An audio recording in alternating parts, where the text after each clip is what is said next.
The asphalt in Los Angeles has a cruel way of reminding you that time moves on, but it doesn't erase anything. It was late. Neon smeared across wet pavement like the city was bleeding light. The kind of night where people swear they'll change their life, and the next morning they go right back to the same mistakes. I walked out of the parking lot with Nina beside me, laughing at something stupid. She talked fast, like always, waving her hands like the world was a cartoon and she was the only one who knew the punchline. I'm telling you, Maya, some people think a loud engine is a personality. I smiled, but my body was exhausted. I only came because she begged. A car meet. Music too loud. Phones held up like shields. People recording their own lives so they wouldn't have to feel them. I just wanted to go home. Nina unlocked her car, still talking. I headed to mine. That's when I felt it. Not a sound. Not a sight. A chill. Like someone dragged ice down my spine. I stopped walking without meaning to. The air changed, the way it changes when a storm is close, but the sky hasn't decided to confess. I looked across the lot. Between two cars, swallowed by shadow, there was a man. Hood up. Dark jacket. Standing perfectly still, like a spring that could snap. He took one step forward. The light hit his face. My heart did something impossible and humiliating. It recognized him before my brain did. My mind screamed, no. My chest said his name. Ethan. The air left my lungs. Nina was still talking, but her voice turned into noise. All I could see was him, frozen like he was afraid to come closer too. For 3 seconds, time rewound. Like I was younger. Like life was still a promise. Then I saw the blood. A cut on his brow. A split lip. One hand pressed hard against his ribs like breathing hurt. I took a step without meaning to. He came straight to me. And I swear I thought he'd say hello. I thought he'd apologize. I thought he'd explain. He didn't. He got close enough for me to smell him, gasoline, metal, rain, and he shoved a set of keys into my hand. His voice was low, cracked, drive. Now. I blinked. Anger hit so fast it felt like it had been waiting for years. What? Ethan, he cut me off, eyes over my shoulder like my face wasn't the biggest emergency in the universe. They're here. I turned, instinct. Headlights. 2 cars rolled into the lot too fast. No music. No laughter. Predators. Nina finally noticed my paralysis and stepped closer, her brows knitting together. Maya. What's happening? I couldn't answer. Ethan grabbed my wrist, not hard, just desperate, and said something that dropped straight into my stomach. If they catch me, you're not going home. My body went cold. I wanted to say, you disappeared. You destroyed me. I hated you. But then I heard it. A siren.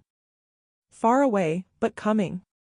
And in that moment I learned the cruelest rule of life. The past doesn't knock. It crashes in. Get in the car, Ethan said. Please. I hated the please. I hated that he still knew exactly how to crack my armor. The first car cut through the rows. The second swung wide, like they were hurting us. Nina looked at me, confused, and then fear started blooming in her eyes too. Ethan spoke fast. Nina, leave. Now. Who is this? She asked, but my face answered before I could. It's Ethan. The name fell like glass. Nina went pale. You're in no time. Ethan yanked open my driver door, pushed me in with careful urgency, and dropped into the passenger seat. His hands shook. His eyes didn't. He pointed.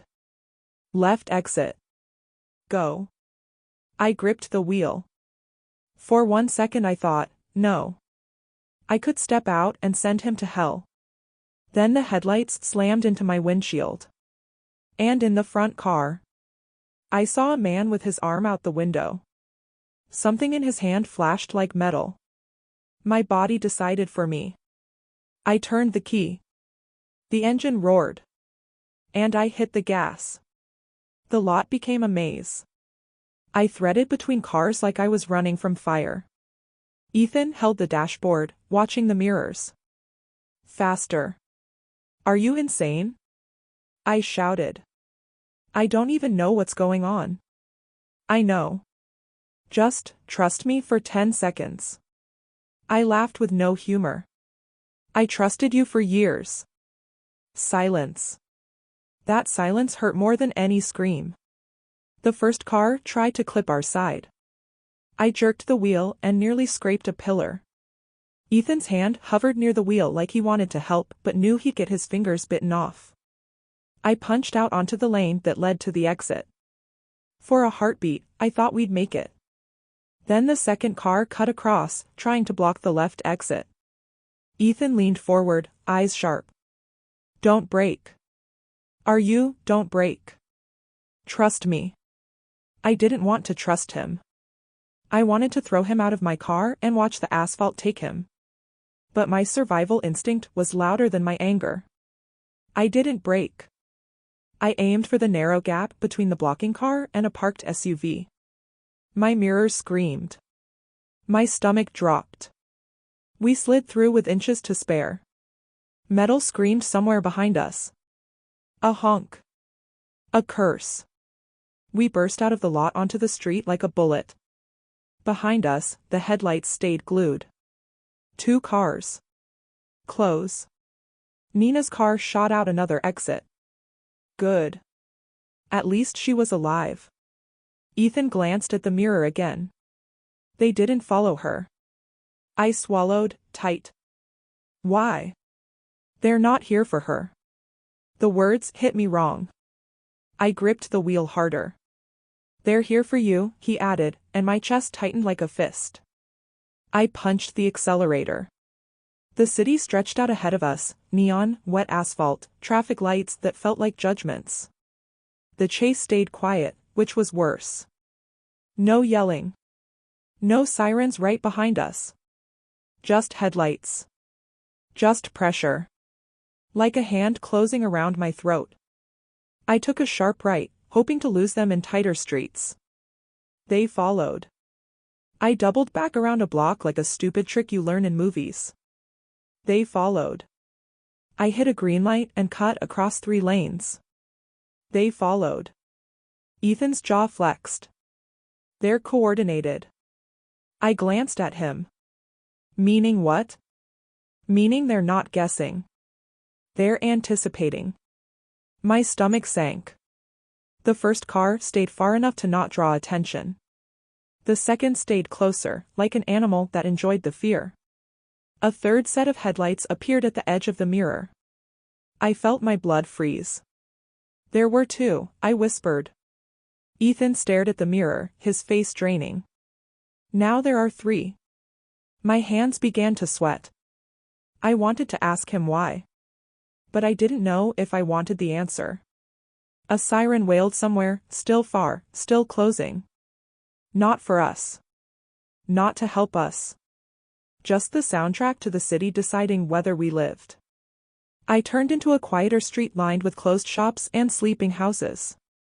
For 1 second, the chase felt like it might thin. Then a car slid out from a side street ahead, blocking half the lane, forcing me to slow. I slammed the brake and swore. Ethan's hand shot out and braced against the dashboard.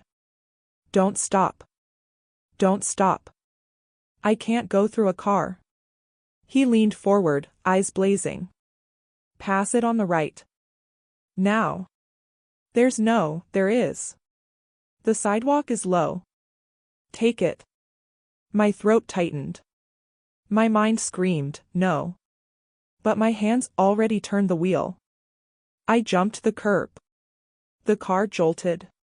The tires screamed. The world tilted. I flew past the blocking car with inches to spare and dropped back onto the street, heart hammering like it wanted out. Behind us, the blocking car pulled away cleanly, like it was never meant to catch us. It was meant to slow us. Ethan exhaled like a man who hadn't breathed in years. I stared at him. You knew that was coming. He didn't look at me. I suspected. That's not comforting. No, he said quietly. It's not. We hit another intersection. The light was red. Cars were stopped. Normal people. Normal lives. The chase car stayed back, waiting, blending. My pulse slammed. If I stop, I whispered, they close the distance. Ethan's voice was low. Then don't stop. Ethan. Do you trust your car? I swallowed. I trust my car. I don't trust you. He nodded once, like he accepted it.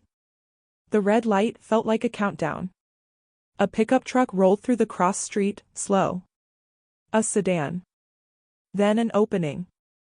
Ethan said, now. I went. I punched the gas through the red light, slipping between two cars that had just started moving.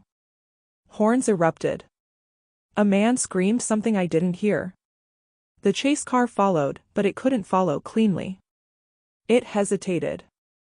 It had to care about witnesses. I used that.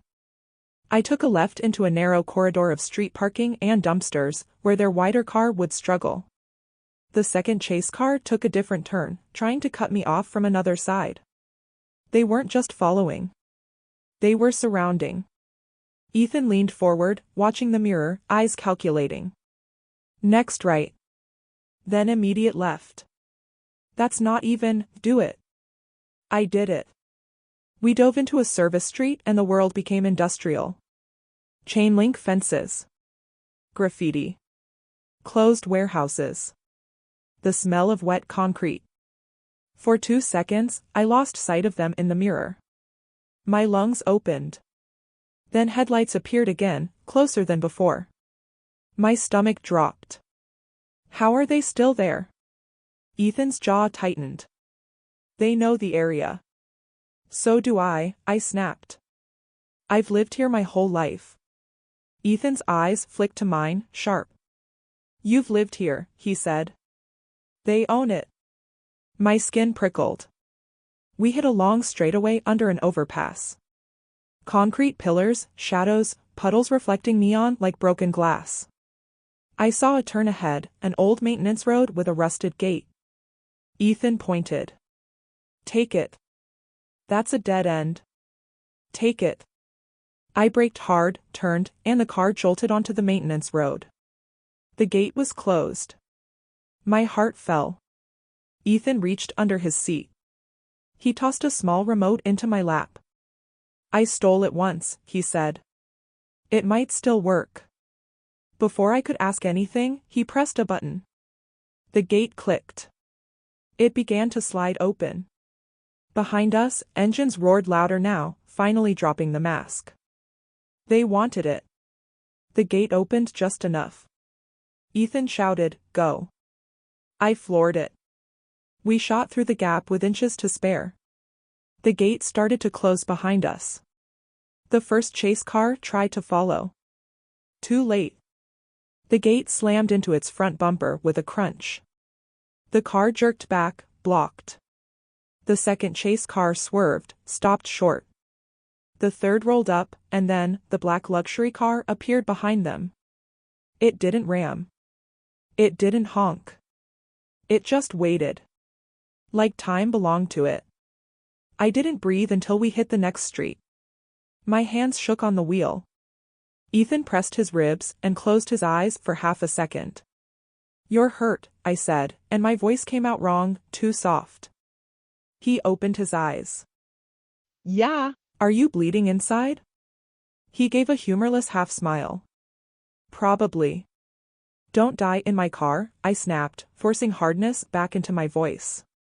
His eyes flicked to mine. "You still care." I scoffed. "I care about my life. And apparently it's in danger because of you." He nodded like he deserved it. "Yes." For a moment, the city went quiet again. Not safe quiet. The kind of quiet that waits. I kept driving with my headlights low, like light itself could betray us. Ethan stared straight ahead, one hand pressed to his ribs. His breathing was controlled, but I could hear the pain hiding under it. You knew that gate would open, I said. He didn't look at me. I hoped. That's not an answer. It's the only honest one, he said, voice rough. I don't get guarantees anymore. The road narrowed into service streets, then widened into a strip of sleeping warehouses. No people. No traffic. Just wet asphalt and the hum of our engine like a heartbeat. I checked the mirror again. No headlights. I should have felt relief. Instead, I felt the weight of being watched even when no one was visible. Like the city itself had learned my name. I swallowed hard. Tell me the truth, I said. Right now. No more half answers. Ethan's jaw tightened. I am telling you the truth, he murmured. The truth is just bigger than you think. Bigger than me? I snapped. You vanished for years. I spent nights staring at a phone that never lit up. You don't get to make this bigger. His eyes flicked to mine. In the dim light, they looked darker than I remembered. I didn't vanish, he said quietly. I was taken. The words made my skin prickle. Taken by who? He hesitated. By the kind of people who don't need to wear a mask, he said. They call it business. They call it protection. They call it cleaning up the streets. I felt my stomach twist. Caldwell. Ethan's mouth tightened. He didn't deny it. I gripped the wheel.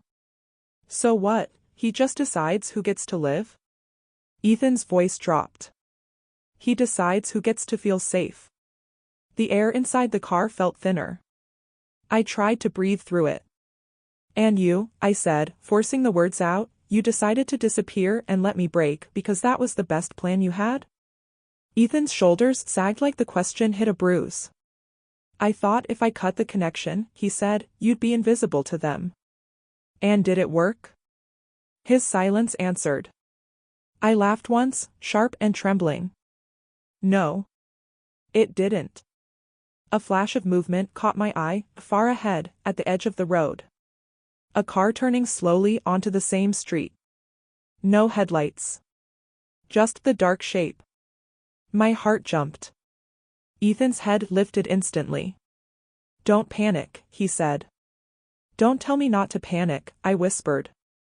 I'm allowed to panic. The car up ahead rolled forward, slow, like it was letting us see it. Like it wanted us to know it wasn't afraid. Then it turned down another street and vanished. Ethan exhaled. They're checking routes, he said. Testing. Testing what? Testing how you move, he answered. How you think. How you break. My hands tightened until my knuckles hurt. I didn't want to break. I'd already broken once. I didn't want to hand them a second chance. Ethan's voice softened, and it scared me more than his hardness. I'm sorry, he said, suddenly. I stared ahead. Stop. I need to say it, he whispered. Because if I don't say it now, I might not get to later. My throat tightened. Say what? He swallowed. That when I left. I was already bleeding, he said. Not like this. Not on the outside. On the inside. Because I knew the second I walked away, you'd hate me. And I knew I'd deserve it. I didn't answer. My eyes burned. I refused to let tears win inside my own car. Ethan continued, voice low like a confession. They told me, if you stay, she dies. He paused. I believed them. My grip slipped on the wheel for a second. What? Ethan's throat moved. They had a photo, he said. Of you. Of your car. Of where you worked. They didn't know you personally yet. But they knew enough. They knew you existed. My chest went cold. So you chose them. I chose you, he snapped, sudden pain in his voice. I chose you to keep breathing. Silence filled the car like smoke. I could hear my own heart. I could hear the city. And somewhere far away, a siren wailed again, like a reminder that the world never stops hunting. I said, quieter than I meant to, why didn't you tell me? One message. One word. Anything. Ethan's eyes closed briefly. Because they were watching my phone, he said. Because the first time I tried, they hurt someone. My breath caught. Who? He didn't answer. And the fact that he didn't answer told me the answer would destroy me. We drove in silence for another minute, and then Ethan spoke again, softer. Maya, when we get to the garage, he said, don't trust anyone too quickly. I laughed without humor. That's funny, I whispered. Because I don't trust you at all. He nodded once, like he accepted it. That might save your life. The GPS pin from Mark blinked closer. Underpass.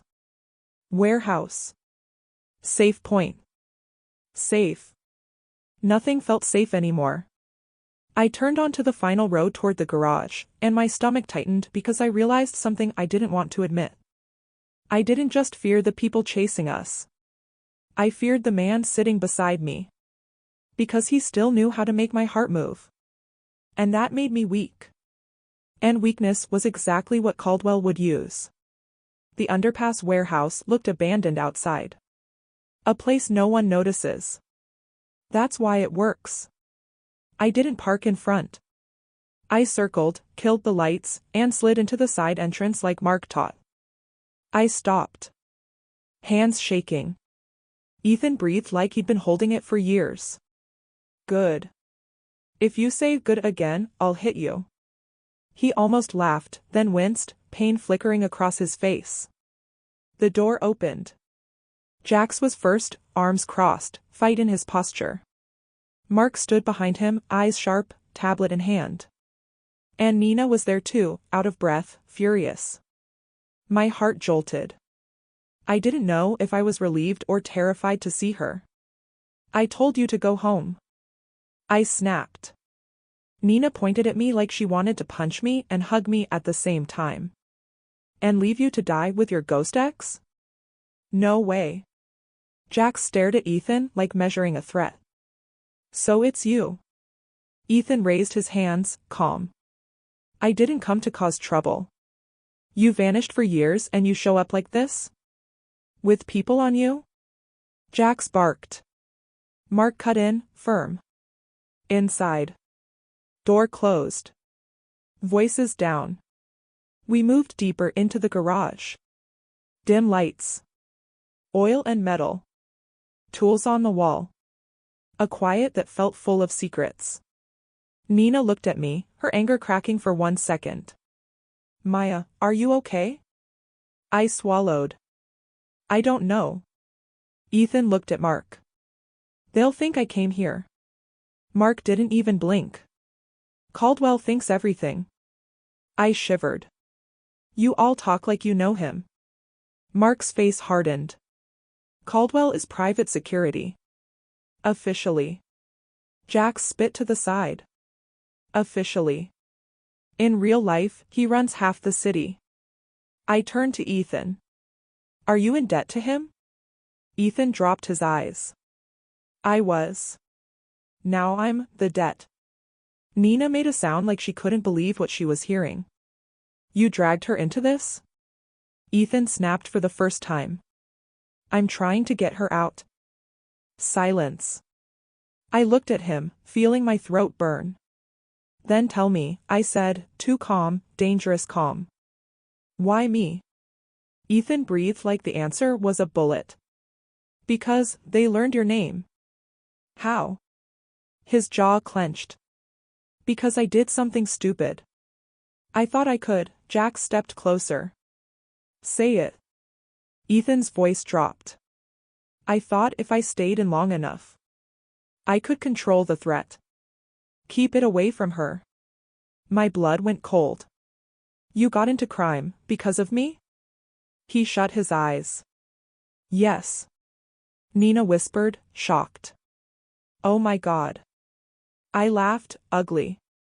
And you thought vanishing without a word was protecting me? Ethan opened his eyes. They were red. I couldn't tell you.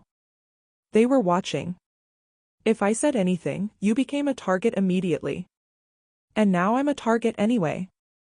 He nodded, defeated. I lost control. Mark's eyes cut through the room.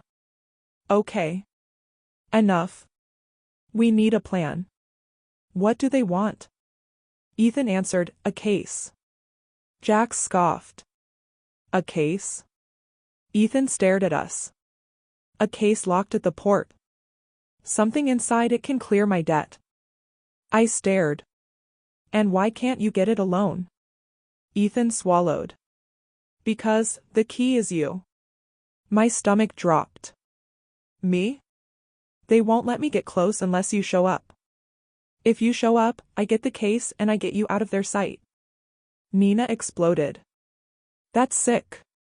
I know, Ethan said, and something in his voice cracked. I stared at him, shaking. You're using me. No. His voice broke. I'm trying to save you. I didn't come back because I wanted to. I came back because I had no choice. Jax took a step. Or you came back because you're desperate. Ethan stared him down. I am desperate. The honesty in that sentence silenced the room. Mark killed the lights inside the garage, leaving only a few low lamps that made the place feel like a bunker. Jax kept pacing like his anger was looking for a place to land. Nina hovered near the workbench, hands shaking as she tried to pull up cameras and maps on Mark's tablet. I stood near my car, the keys still heavy in my palm like a symbol I never asked for. Ethan leaned against a wall, pale, one hand pressed to his ribs. He tried to look steady. He failed. Jax pointed at him. You show up bleeding, you drag cars behind you, and you think you get to sit in our garage like you belong here? Ethan didn't move. I'm not asking to belong, he said. I'm asking to keep her alive. Jax laughed. By using her as bait? Ethan's jaw tightened. By getting the case and clearing the debt, he said. If the debt is cleared, Caldwell loses the leash. Mark's eyes narrowed. You really believe that? Mark asked. You think people like Caldwell let you walk away clean? Ethan hesitated. I don't know what he'll do after, he admitted. But I know what he'll do tonight if we don't. Nina looked up, voice trembling. What does he do? Ethan's eyes flicked to her. He erases people, he said simply. Not loudly. Not in a way anyone can prove. You just disappear. Nina's face went white. I felt my stomach twist. I hated that the word disappear belonged to Ethan. Mark's voice stayed calm, and that calm made him feel dangerous. Give me details, Mark said. Port layout. Guard rotations. What the case is locked behind. What triggers alarms. Anything. Ethan swallowed, then nodded. There's an office inside Warehouse 12, he said. Steel safe. Keypad. The code changes, but the pattern stays the same. Jax cut in. And the cameras? Ethan's eyes shifted to Nina. Cameras are Caldwell's favorite toy, he said. If you loop them, you'll get a window. But it won't be long. Nina nodded quickly, like she needed to be useful to breathe. I can loop, she said. I can get 90 seconds, maybe 2 minutes, if the signal is weak enough. Jax scoffed. 2 minutes. Great. Mark looked at me. Maya, he said. You need to understand something. I stared back. This isn't just about Ethan, Mark continued. Caldwell moved the moment he saw you. That means you're not a side effect. You're part of his plan. My throat tightened. I didn't do anything, I whispered. Mark's eyes didn't soften. That's the point, he said. People like Caldwell don't need you to do something. They just need you to exist in the right place. Ethan flinched at that. I turned toward him. What did you do? I asked, voice low. Ethan looked down. I tried to control the threat, he said. I tried to stay close enough to steer it away from you. And instead, I said, shaking, you steered it into my life. Ethan's throat moved. Yes, he admitted. I did. The honesty hit me harder than denial. Nina took a small step toward me. Maya, she said softly. We'll fix this. Jack snapped his head toward her. Don't promise things you can't deliver. Nina froze, hurt flashing across her face. Mark glanced at Jax. Enough, Mark said. You want to fight, do it after we live. Jax's chest rose and fell. He turned away, but his hands were fists. I looked at Nina, and I felt something bitter and familiar. The feeling of being the center of a storm you didn't choose. I swallowed. Tell me the truth, I said to Ethan. Right here. In front of them. Not just pieces. Why did you leave that night? Ethan's eyes lifted. For a second, he looked like he might collapse. Then he spoke. Because they came to me with a choice, he said. They told me if I stayed, you died. Silence. Nina's breath hitched. Jack stopped pacing. Mark's eyes sharpened. Ethan continued, voice rough. They had proof they could reach you, he said. A photo. Your schedule. Your route home.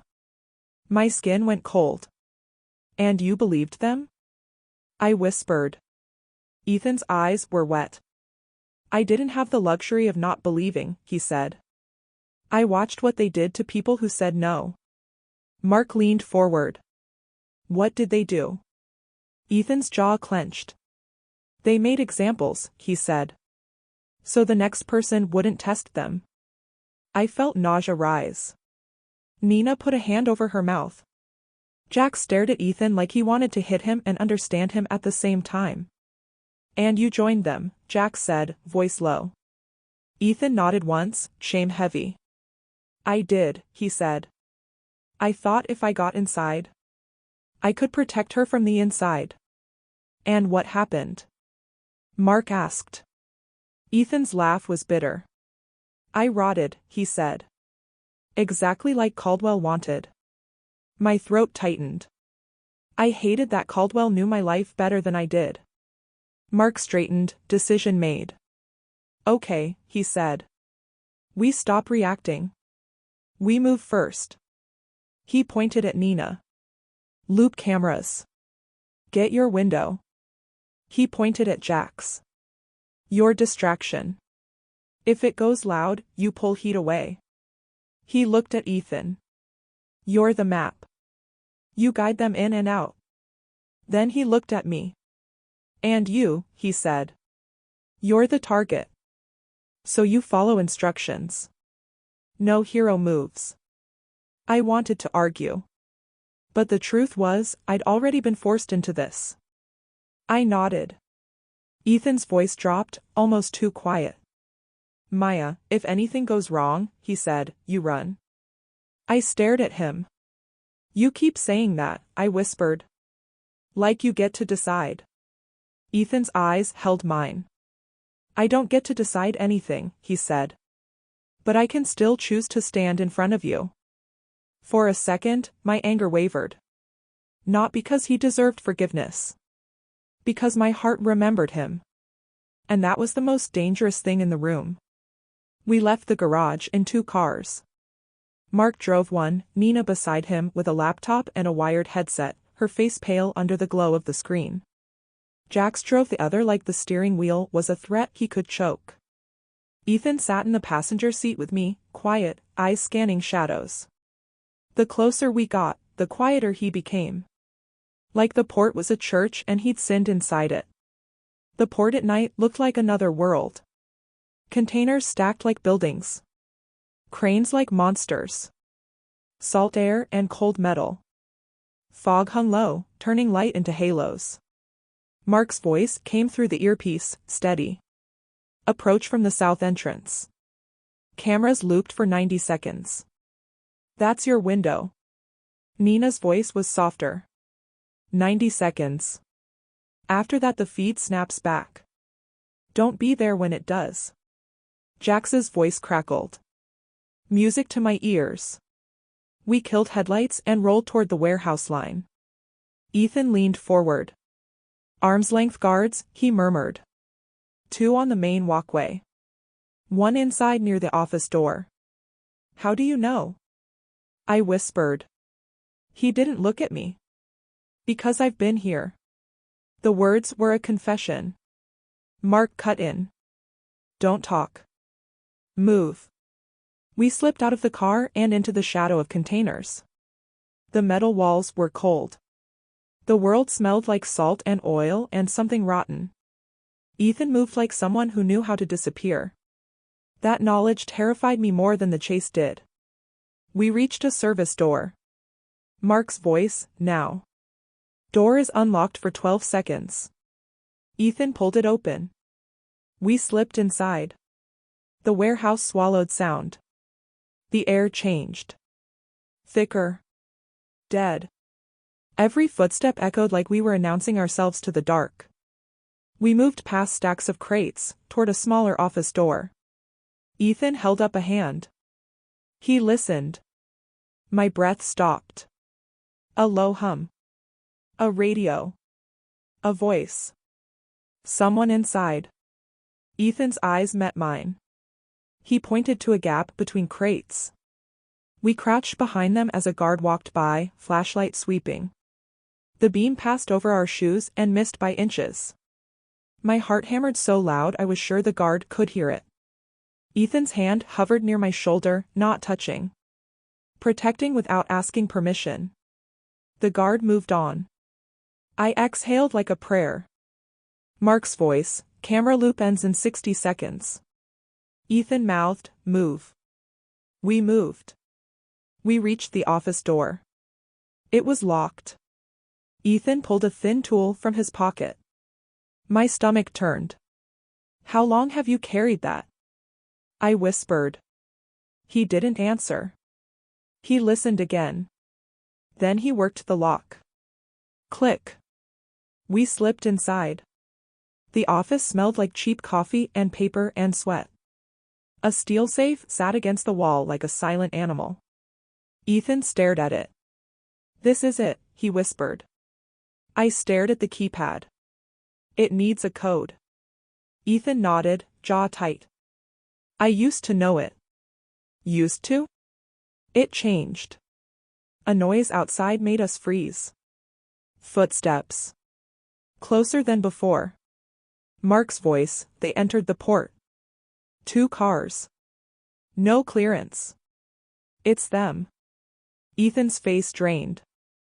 How close? I whispered. Mark, 2 minutes to your building. Maybe less. My hands started to sweat. Ethan typed a code. Error. He typed another. Error. I stared at him. Ethan. He swallowed. They use patterns, he whispered. They use dates.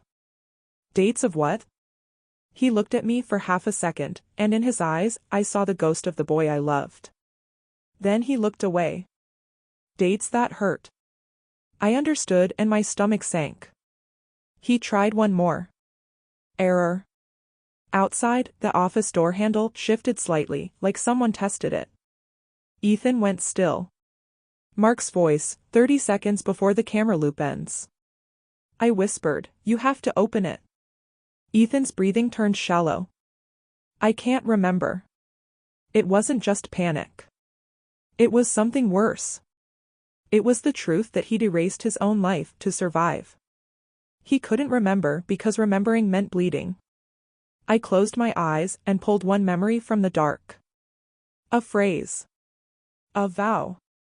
The words he used to say when I was scared. I opened my eyes. No one gets left behind. Ethan stared at me like I'd hit a switch. Then he looked at the keypad, and I watched his fingers move.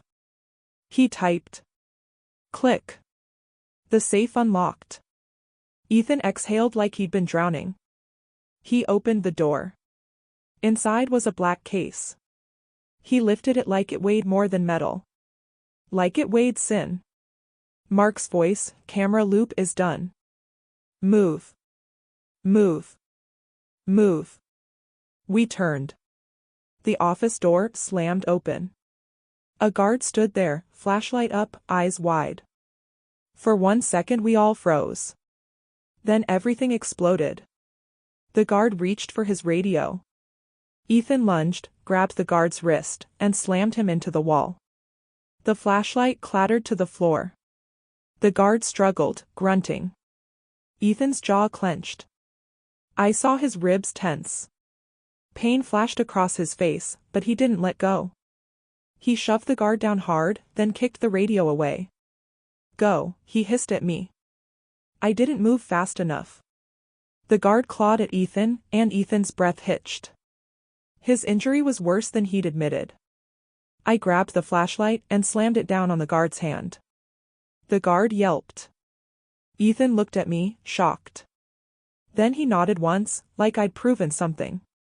We ran. Footsteps thundered behind us. A shout. Hey! Another shout. Stop.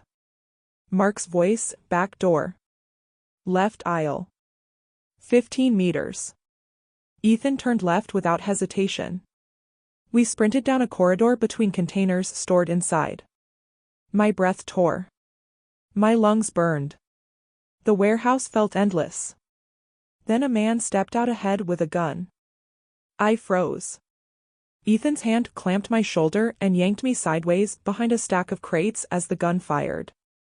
Wood splintered. Dust exploded. My heart stopped. Ethan's eyes were wild. He whispered, "Run when I tell you." My throat tightened. "Ethan," he cut me off. "Now." We ran. The gun fired again. The bullet hit metal behind us with a scream. We burst through a back door into the cold night air. Jax's car was skidding toward us, door open. "Get in," Jax shouted. I dove into the driver's seat.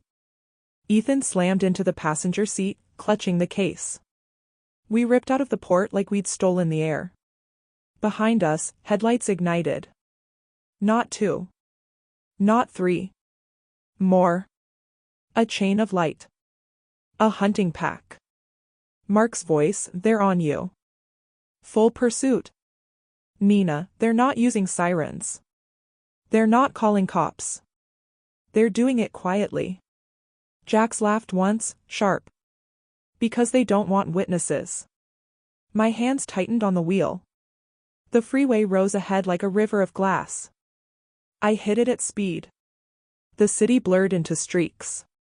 Behind us, headlights stayed locked, close enough to taste. One car tried to clip our rear. I corrected. Another surged to the side, trying to box us in. Ethan looked back and his face went pale. They're trained. My throat went dry. Trained. Like we were prey. Mark's voice, "Exit in 800 meters. Take it. Then cut under the bridge." I took the exit. The chase followed. We dropped into narrower roads. Industrial streets. Empty intersections. The kind of place where screams didn't echo far enough. One car tried to overtake on the right. Ethan leaned forward. "Don't let them see your face." "What?" I snapped. He didn't look at me. "They want you alive." That sentence chilled me. Alive. Not safe. Just alive. A hard bump hit our rear. The car lurched. My hand slipped. I fought the wheel. Ethan braced against the dashboard, then stared down at the case. A small red light blinked on the edge of it. Ethan's breath caught. "No." I stared. "What?" He swallowed. "It's transmitting." My stomach dropped. So they're following the case. Ethan's eyes flashed with guilt. Yes. Nina's voice, tracker. I knew it. Mark, dump it.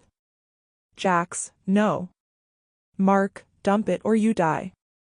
Jax, we dump it and we're dead anyway. I screamed, enough. Silence crackled on the line. I was shaking. Tell me what to do, I said, voice breaking. Mark's voice steadied. We do a handoff. Jax takes the case. You and Ethan disappear. Jax's voice was immediate. I'm in. Nina's voice trembled. Jax, don't, Jax said. Family doesn't leave people behind. The words hit me like a bruise. Family. I hated that word. I loved that word.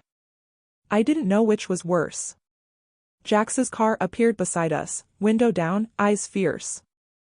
Throw it. Ethan hesitated. I felt my anger surge. Ethan. He stared at me, and in his eyes, I saw it. He didn't want to let go because letting go meant admitting the thing he'd become couldn't fix this. Then he threw the case. Jax caught it and accelerated hard, dragging the chase cars with him like a magnet. For 3 seconds, the pressure lifted. My lungs opened. My hands stopped shaking. And then I felt it again. Presence. The calm black luxury car rolled into view behind us, alone, unbothered, like it hadn't moved until it chose to. It didn't need the case. It didn't need the chase. It just needed time. Ethan stared at it like a man staring at his own grave. No, he whispered. The luxury car slid in front of us and stopped. Like a wall. I hit the brake. The tires screamed on wet asphalt. Our car stopped a few yards away, engine still running, my breath ripping. Doors opened. Men stepped out. And in the center, a man in a suit, too calm for midnight. Caldwell. He looked at me like he already knew my face. He smiled. Maya Carter. My stomach dropped. I whispered, "Who are you?" Caldwell tilted his head, amused. She still doesn't know? Ethan's face went pale. Caldwell stepped closer and spoke like he was telling a bedtime story. You think Ethan disappeared because of Ethan? You think a man walks into hell, without a bigger reason? He pointed at me. You are the reason. My heart slammed. I don't, he smiled wider. You don't know because no one told you. Not even your mother. The world lurched. What did you say? Ethan stepped forward, anger and fear tangled in his posture. Shut up. Caldwell laughed softly. You don't control me. You don't even control your guilt. He pulled out a thin folder. Opened it. A photo. My vision blurred. It was me, much younger, standing beside a man. And beside Caldwell. And on the back, a signature. Caldwell's voice turned gentle, cruel. Your father thought he could steal from me. He left you as collateral. The ground disappeared under me. Ethan's voice cracked, Maya.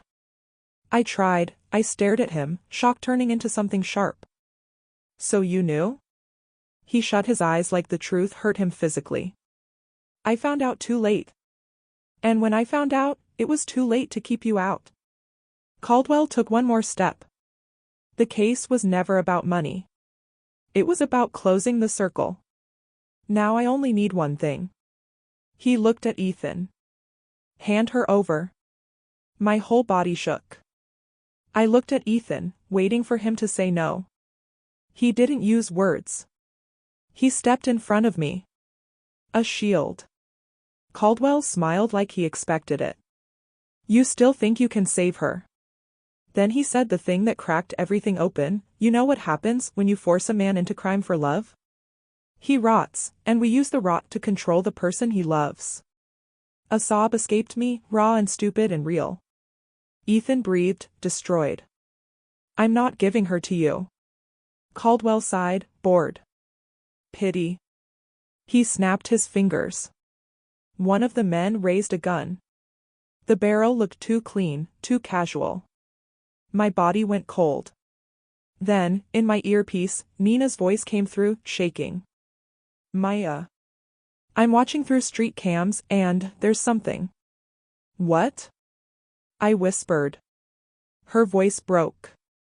I've seen Caldwell before. My heart seized. How? Silence. The kind of silence that changes you. Then, small and broken, like a confession, because he paid me to keep you close. To bring you to the right places. I didn't know it was this. I swear I didn't know. My world exploded. I stared at Caldwell. At Ethan. At the gun. At the men. I stared at Ethan. And I understood. The twist wasn't just that Caldwell knew my name. The twist was that my whole life might have been guided. And Ethan, no matter how dirty he'd become, was still the only one standing between me and the bullet. The gun aimed. Ethan turned his head to me, desperation slicing through him. Run when I say now. My voice came out as a sob. Ethan, he inhaled. And he said, now.